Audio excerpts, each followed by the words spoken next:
Em dic Isidre Manils, em dedico a la pintura i sóc fill de Mollet. I la meva vinculació al museu és d'això, que és el museu del meu poble. I l'he vist créixer, l'he vist projectar i realitzar-lo. Bueno, esclar, jo de petit ja volia ser pintor i me'l trobava pintant per Can Magre i per aquí, per Gallecs.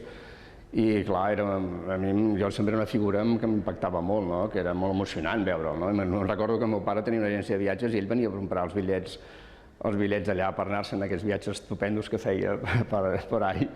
I alguna vegada em havia vist fer alguna cosa i un cop va venir a casa també, va venir a veure el que feia i en una època vam tenir una mica de relació. Ara, darrerament, quan vaig exposar aquí al museu, ja en els seus últims mesos de la seva vida el vaig tornar a trobar i va ser molt... Ell no se'n recordava res, però li vaig fer memòria i va ser molt maco. Doncs quan la directora del museu em va invitar a participar en aquesta exposició, jo tenia records del museu i recordava peces. Recordava bastant bé les peces del Pons, que m'agradaven molt, de Brossa.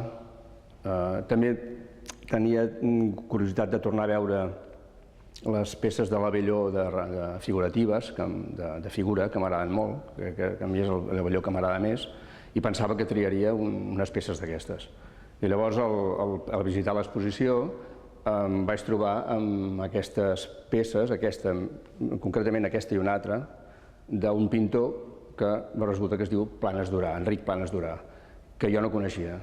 I el vaig trobar impressionant, em va impressionar molt, i a més em va impressionar, primer per la qualitat de la peça, i després perquè un autor així jo no el coneixia, i sempre em commou molt veure que peces així i d'autors que jo crec que són bons, jo que m'hi dedico, m'hagin passat desapercebut.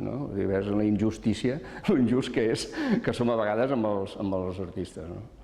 I vaig sortir del museu, tenim dubtes, però quan tancava els ulls eren les peces que més em va impactar. I és la gràcia d'aquests museus que són tan eclèctics i que amb això que hi ha tanta diversitat d'obra que sempre pots descobrir una cosa i això és una sorpresa per mi, va ser una sorpresa. No, això, la que és el museu que jo he vist de petit, ja se'n parlava d'aquest museu, que s'havia de fer, i el visitava aquí a la casa de l'Abelló.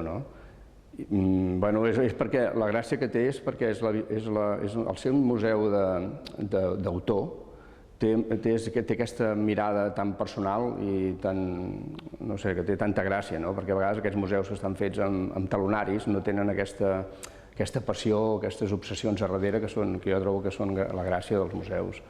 I hi ha autors com aquest, per exemple, molt ben representat en el museu.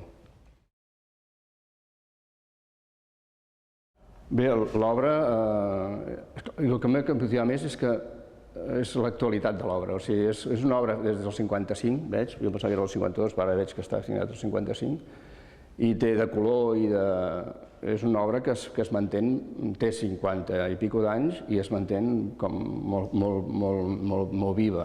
I hi ha peces que no aguanten també el pas del temps. El pas del temps amb l'art és despiedat. I aquesta és una peça que jo crec que es manté molt bé.